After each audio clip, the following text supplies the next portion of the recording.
We all know that interviewing for a brand new job can be really stressful, but it can be even more stressful for introverts. And if you're one of the 50% of people who identify as an introvert, I don't want you to worry. You can still ace that interview with some few and easy tips. Now, back again this week, psychologist and executive coach Dr. Orbe-Austin. Hi, doctor.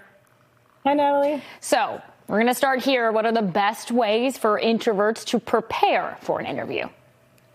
So first of all, an introvert is someone who isn't necessarily shy or not good with people. There are more people who tend to like reflecting, like time away, don't want to be extemporaneous, prefer written communication, get energy from being alone. And so preparing for an interview really takes a lot of time in kind of getting your comments and thoughts together.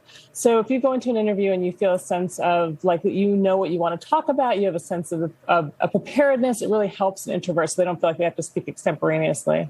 Yeah, and one of the things that happens in interviews, obviously all the time, is a little bit of small talk here and there in between the questioning so that they can get to know you. What are some practical tips to help introverts with that? Because most of the time they really don't enjoy talking about themselves.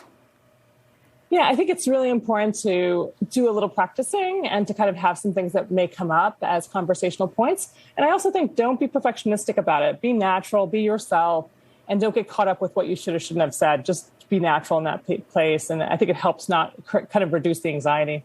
And when we talk about introverts, how can they stand out from their competition?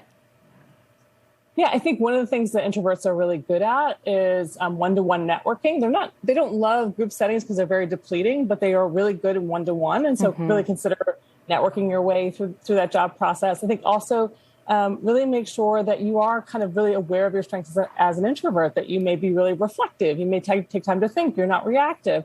And so really being able to emphasize those points too, and really being able to demonstrate examples. Yeah, and it's great to talk about that because those are some good points. I feel like introverts kind of get a bad rap for not being as outgoing. And when you're a job seeker, how can you use an introvert to your advantage? How can they be actually a better employee?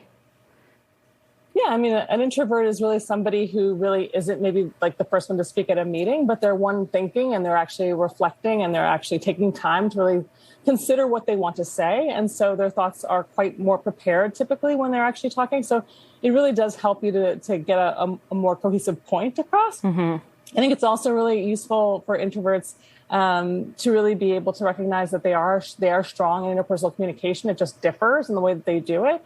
And, you know, an organization shouldn't be pushing that extroversion is the only way to be as a leader. It's not at all true. And it's not true culturally all over the world. Yeah, some very valid points this week. Dr. Orbe-Austin, we thank you as always for joining us.